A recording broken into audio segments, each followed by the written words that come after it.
I need a drill press for some of the projects that I've got planned, and I managed to pick this one up off Facebook Marketplace for a good price.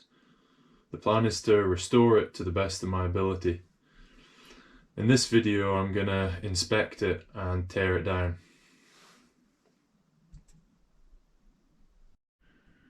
On initial inspection, the drill press has some obvious problems with it. This handle here has a knob missing at the end of it. There's quite a lot of rust on the column and on the table.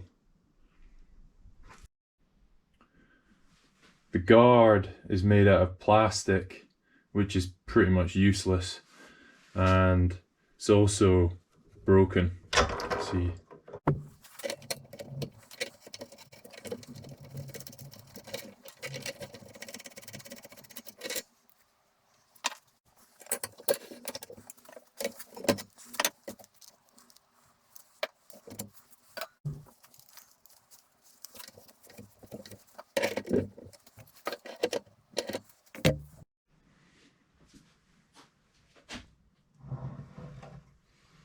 One of the big issues with the drill press is the play in the quill. You can see this quite clearly, just here. I'd like to try and eliminate that through the restoration process if I can.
That's the disassembly complete.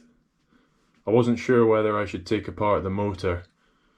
I inspected it and the bearing seemed to be fine, so the only reason I'd be taking it apart would be to paint it, which seemed a bit over the top. I decided that I'm just going to leave it for now. I've just been having a closer look at the main casting of the drill press, and unfortunately I've noticed a crack in a critical location. Hopefully you can see this hairline crack just here.